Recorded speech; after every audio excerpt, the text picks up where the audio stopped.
मेरा law background forcefully मुझे जाना पड़ा।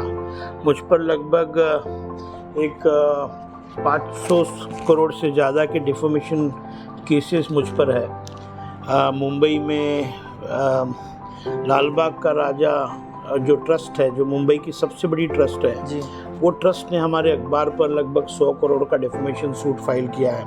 One of the prominent builders of Mumbai, Mangal Prabhat Lodha, who is the minister now, he has filed. उनकी Lodha developers जो कंपनी है, उन्होंने लगभग 200 मिलियंस का हम पर डिफॉर्मेशन सूट फाइल किया है।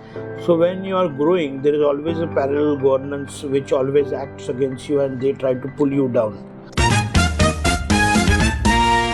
नमस्कार दोस्तों, राजपुरोहित सर के बाद हम आज एक नए पॉलिटिशियन के साथ हैं गोरेगांव में।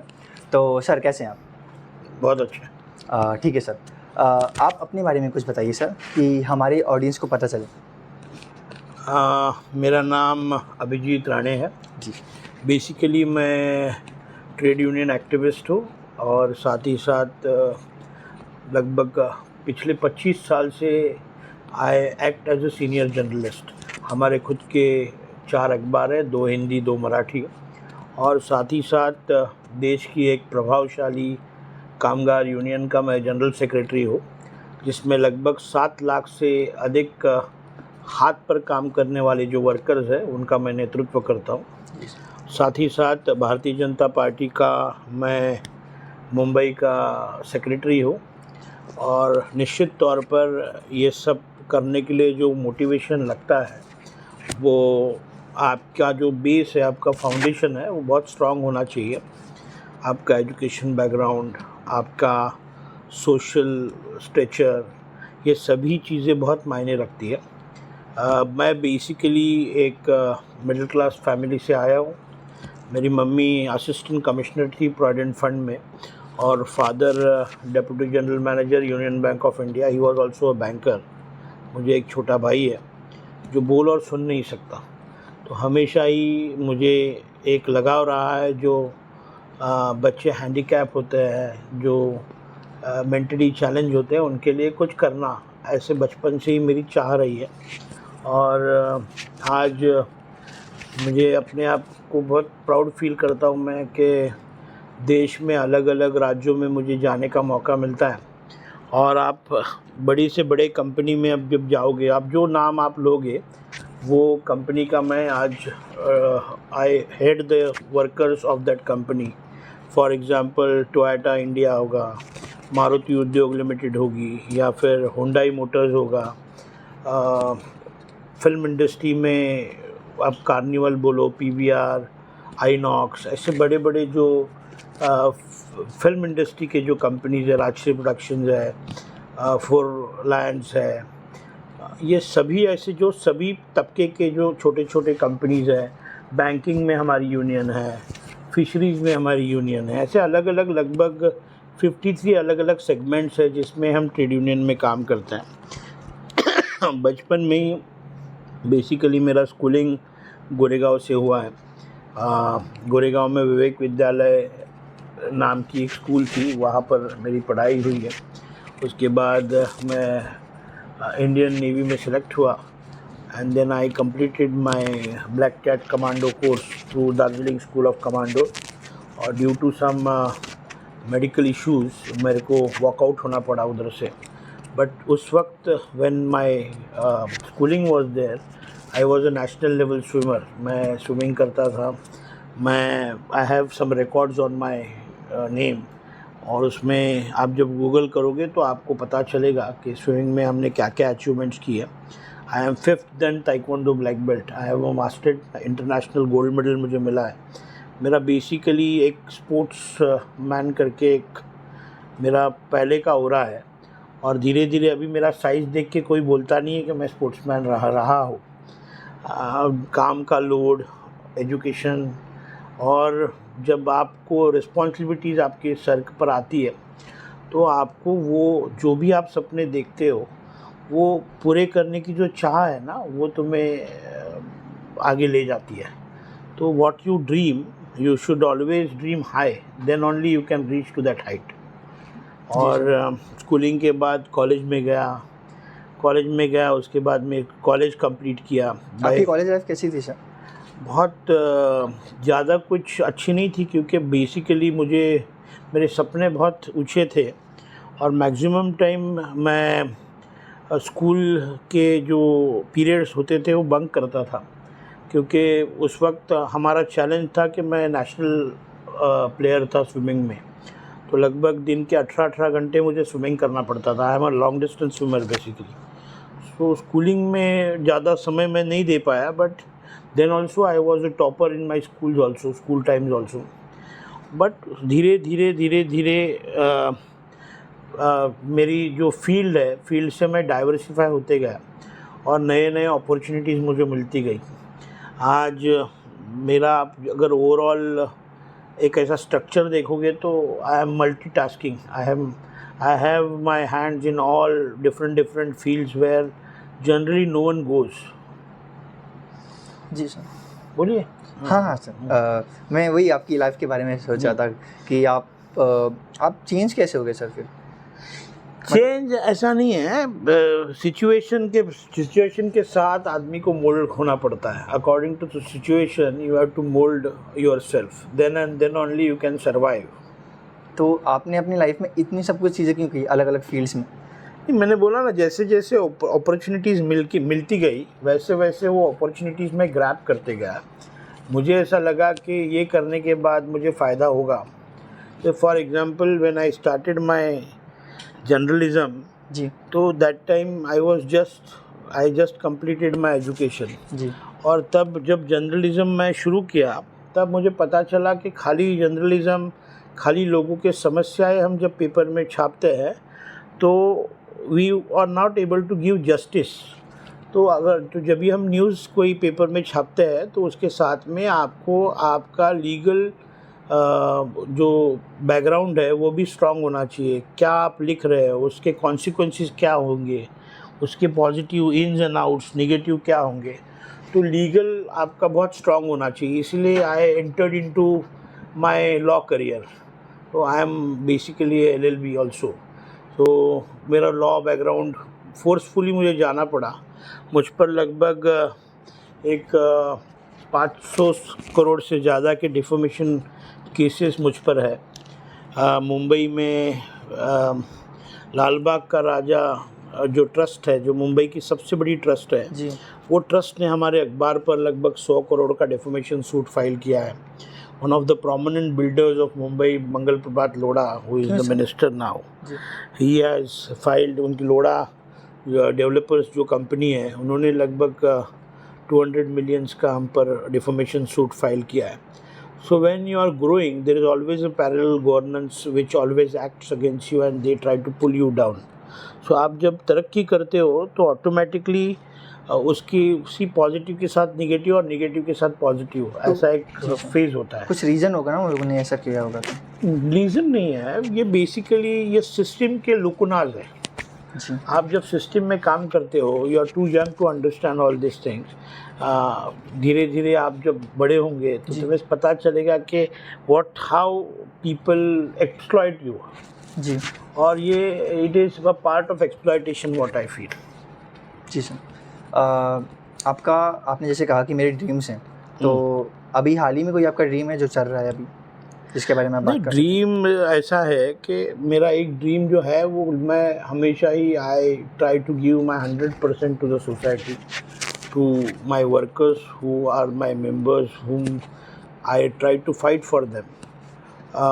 बहुत इम्पॉर्टेंट बात ऐसी कि जब कोविड की सिचुएशन आई तब मैक्सिमम जो सिचुएशंस लोगों ने फेस की वो हाथ पर काम करने वाले माइग्रेंट्स लेबर्स जो थे वो, उसमें मैक्सिमम हम मुंबई में लगभग 80,000 रिक्शा वालों को हेड करते हैं, जिनका मैं लीडर हूँ। और 90% रिक्शा वाले ये उत्तर भारत से आए हैं।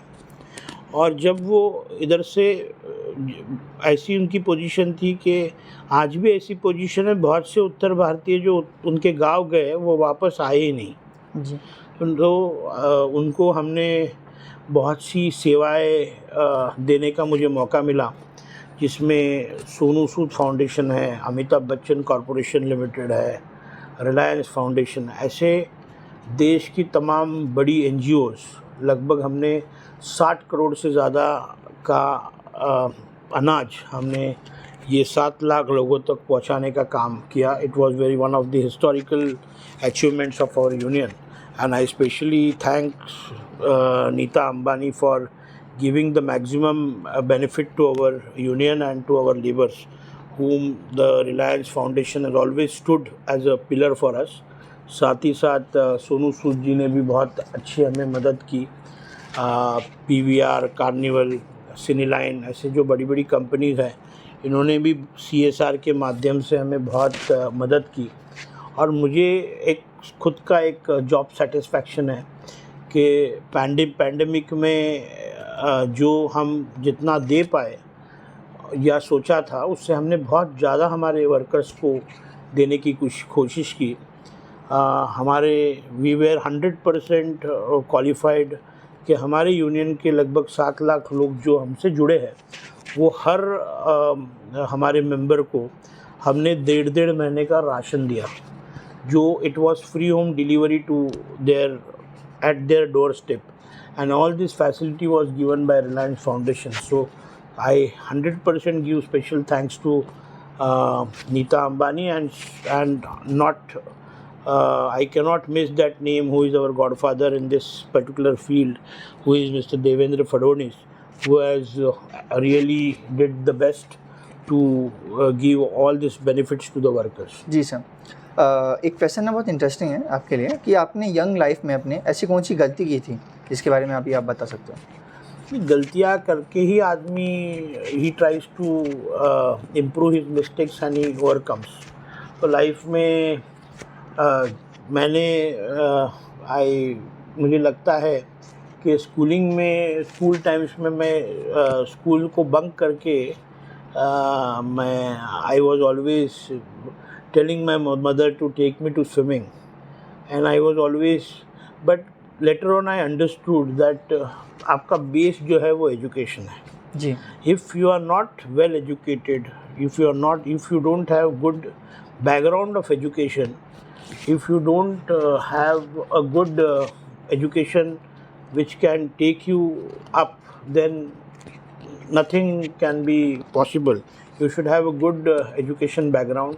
You should have good company around. Man is known with the company what he keeps. आपकी दोस्त, आपकी संगत, ये बहुत मैटर करती है. और निश्चित तौर पर मैं आपके माध्यम से एक मैसेज देना चाहूँगा कि हमेशा ही आप जो लोग आपके साथ में रहते हैं, जो सोसाइटी में आप रहते हो, man is known with the company what he keeps. आपकी पहचान आपके आसपास के लोगों से होती है. तो हमेशा ऐसे प्रोग्रेसिव लोगों के साथ रहो जिससे आपका करियर अच्छी तरीके से एस्टैब्लिश हो. जी सर, एज अ यंग आप जितना एक्टिव हो अपने लाइफ में, आप किससे प्रेरणा लेते हैं? निश्चित तौर पर पहले मेरे मेंटर शरद पवार जी रह चुके हैं, और शरद पवार जी के बाद अगर हम किसी को मानते हैं तो आज के हमारे डिप्टी CM और ex chief minister of Maharashtra Shri Devendra Fadnavis is our idol. Reason होगा कुछ? His work speaks. The way he works, the way he interacts, the way he delivers to the society, it is really hypnotizing. आपको कोई उनकी एक बात बहुत अच्छी लगती है? कोई भी एक बात? He is basically very committed. What he talks, he do it. Okay. Sir, देख हाँ सर, जब ट्रेड यूनियन स्टार्ट हुआ था, आपने क्या कॉम्पिटिटर्स देखे, क्या I चैलेंजेस started देखा? my union in the year 2000 and 2004, and now almost we have reached to 20 years of this child. जी सर. और initially the trade union movement was run on muscle, दादागिरी, भाईगिरी, गुंडागिरी, underworld, ऐसे elements आप उनके साथ deal करना पड़ता था. मगर लेटर ऑन सिचुएशन चेंज्ड. अब इंडिया में there is a contractual act which has come in force. So 90% of big organizations, they have third party contractors who are in services. Actually, for example, एक company है Hiranandani hospital, तो Hiranandani hospital में काम करने वाले जो वर्कर्स होते हैं वो कोई थर्ड पार्टी कॉन्ट्रैक्टर्स के नाम पे होते हैं। जी। पहले ऐसे नहीं होता था, पहले आपको हीरानंदानी के ही पेरोल पे होना पड़ता था। तो अब क्या हुआ है कि ये कॉन्ट्रैक्चुअल एक्ट जब से आ गया है तब से जो प्रिंसिपल एम्प्लॉई है वो सब कॉन्ट्रैक्ट कर देता है, तो ये वर्कर्स जो है वो मूल रूप से थर्ड पार्टी कॉन्ट्रैक्ट हो जाता है उसका। तो आपका चैलेंजेस और बढ़ जाता है, क्योंकि जब हम लड़ने जाते हैं तो मालिक बोलता है कि ये हमारे वर्कर्स ही नहीं हैं, तो then the fight has gone into legal. तो लीगल मीन्स व्हाट, तो we have to touch feets of the courts, then labor commissioner offices, labor minister, and then 100% the movement has gone on the legal side. पहले ऐसा होता था कि दो कोई बड़े नेताओं के पास जाते थे, हम उधर से भाईगिरी करते थे, दादागिरी करते थे। मैं नहीं, इन द पास्ट जैसे बड़े बड़े जो ट्रेड यूनियनिस्ट के जब आप नाम सुनते हो तो वो सब उनका बैकग्राउंड जो है वो गुंडागिरी का है जी। बट अभी बेसिकली ये मूवमेंट पूरी तरीके से चेंज हुई है, और ये मूवमेंट में काम करना इतना इजी नहीं है, क्योंकि 90% ऑफ आज भी जो ट्रेड यूनियन लीडर्स हैं they are not educated because of less education. आपको अगर वो सब्जेक्ट का नॉलेज ही नहीं होगा तो आप जस्टिस कैसे दे पाओगे लोगों को। What is minimum wages, minimum wages क्या होता है, तो समझो एक ये ऑफिस है, ये ऑफिस में एक प्यून जब काम करता है तो गवर्नमेंट एक वेज डिसाइड करता है। एक वर्किंग प्लेस में प्यून होता है, तो प्यून को आपको कितना पगार देना चाहिए, तो 11,000 रुपया पगार देना चाहिए। तो 90% जगह पे वो वेजेस मेंटेन नहीं होते। तो आप अगर कोई लीडर के पास जाओगे और उसको मिनिमम वेजेस ही पता नहीं होगा तो वो जस्टिस क्या देगा। Then there is an exploitation at work place, sexual exploitation at work place. ऐसे बहुत से छोटे छोटे बहुत मुद्दे हैं जिसके लिए हम लोग लड़ते हैं, लोगों को जस्टिस देने की कोशिश करते हैं। बहुत से ऑर्गेनाइजेशंस में आज भी मिनिमम वेजेस के हिसाब से उनको सैलरी दी नहीं जाती। फॉर एग्ज़ाम्पल एक कंपनी है हमारे पास, जिस कंपनी का नाम है सोसाइटी टी। आप चाय पिए होंगे सोसाइटी टी की, तो वो सोसाइटी टी चाय कंपनी में लगभग हमारे पास 300-350 वर्कर्स थे जिनको हम हेड करते थे, और they join me in the year 2013। मेरे मतलब हम लीडर होने के पहले उधर MNS की यूनियन थी, और मुझे बोलने बहुत बुरा लग रहा है बट ये सच्चाई है कि लगभग 6 साल MNS की उधर यूनियन होने के बावजूद उधर के workers were under minimum wages. मतलब उनकी salary hardly it was 12,500, and when we got recognisation as a union there in that company, we took their salary to almost 35,000, 40,000 according to the seniority of the workers. So ऐसे बहुत सी चीज़ें हैं जो आपको rightful lawful तरीके से when you go for justice आप अच्छे से जस्टिस दे सकते हो, मगर कब आप जस्टिस दे सकते हो तो वो पर्टिकुलर सब्जेक्ट का नॉलेज आपको होना चाहिए, और अगर नॉलेज नहीं होगा तो आप जस्टिस नहीं दे पाओगे। और ट्रेड यूनियन एक्टिविस्ट या लेबर मूवमेंट बेसिकली इतना कॉम्प्लिकेटेड है कि जब तक आपको वो फील्ड का नॉलेज नहीं होगा तब तक आप उसको जस्टिफाई नहीं कर सकते। जी सर, जो वर्कर्स होते हैं वो अपने लिए लड़ते क्यों नहीं है सर? बहुत कम केसेस होते हैं कि वो अपने लिए लड़ते हैं। निश्चित तौर पर अभी लोग लड़ने लगे हैं। पहले ऐसा था कि हमेशा ही मैनेजमेंट के अगेंस्ट में जाना, ये वर्कर को हमेशा लगता था कि मेरी नौकरी चली जाएगी, और वो डर से कभी भी they were not going against the management. But now after knowing their rights, the workers are trying to fight, go against the management and try to, जो exploitation है वो exploitation के खिलाफ वो खड़े रहते हैं, वो बेडर होके उनसे लड़ते हैं, और उनको हम जैसे लीडर्स उनको उनका हक दिलाते हैं। जी सर, एक लास्ट पार्ट होता है हमारा वंडर वर्ड करके, जिसमें हम 3 वर्ड्स आपको देंगे। उसके बारे में आप क्या सोचते हैं आप बताइए। ओके, बाला साहब Thackeray. He was a spirited Hindu. Okay. Middle class public. Middle class public middle class तरीके से सोचती है, मिडिल क्लास तरीके से अपना लाइफ जीती है, मिडिल क्लास तरीके से अपना लाइफ सर्वाइव करते हैं। Okay, Devendra sir, Devendra Fadnavis. Devendra Fadnavis is an hypnotising personality. आप कुछ उनके बारे में कहना चाहेंगे जिस बात से आप ये बहुत इंस्पायर होते हैं? निश्चित तौर पर। तो सर यही था हमारा पॉडकास्ट और Thank आपसे you. मिलकर बहुत अच्छा मिला। Thank you. जय हिंद।